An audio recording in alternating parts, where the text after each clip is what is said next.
Hello everyone, কেমন আছেন? অনেক দিন পর আসলে একটা ব্লগ নিয়ে হাজির হয়েছি, কারণ দেশে যে অবস্থা ছিল এই অবস্থা আসলে ব্লগ দেওয়ার ইচ্ছে ছিল না। তো আজকে হুট করে প্ল্যান করা হোয়াইট চ্যাপেলে চলে আসা। যারা লন্ডন থাকেন তারা অবশ্যই অনেকেই জানেন এখানে বাফেট মোটামুটি রিজনেবল প্রাইসের মধ্যে, খারাপ না।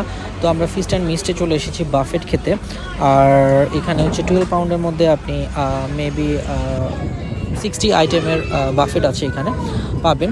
তো অলরেডি আপনাদেরকে আমি দেখাচ্ছি, এখানে বিরিয়ানি হতে শুরু করে বিফ ভুনা, ভর্তা, তারপর চিকেন ভুনা, তারপরে যা হচ্ছে গিয়ে পেঁয়াজু স্টার্টার হিসেবে ছিল, সমুচা ছিল, নান ছিল, ডাল ছিল, বিভিন্ন রকমের সবজি ছিল, যেটাই আপনি খান না কেন। তার পাশাপাশি আমরা হালিম এবং পরোটা এবং সিঙ্গারা অর্ডার দিয়েছিলাম। কলিজা সিঙ্গারাটা এখানে অনেক অনেক মজা, আর দেখতে পাচ্ছেন ভরপুর কলিজা ছিল।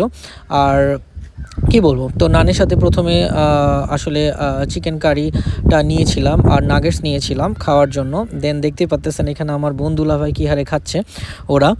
আর হচ্ছে গিয়ে তারপরে আমি হালিম দিয়ে হচ্ছে গিয়ে পরোটাটা টেস্ট করেছিলাম। তো খারাপ না, ওভারঅল ভালো ছিল, বাট বাফেটটা অতটা ভালো লাগেনি, কারণ হচ্ছে বুঝতেই পারতেছেন অনেক মানুষ মনে হয় ওদের, এই কারণে ওরা এখন আগের মতো এরকম মজা নেই। লাস্টে হচ্ছে গিয়ে ছোট ছোট মিষ্টি ছিল আর জিলাপি ছিল, ওটা খেয়েছি আমরা, পায়েস খেয়েছি। তারপরে লাস্টে হচ্ছে চা না হলেই কি হয়, তো চা খেলাম।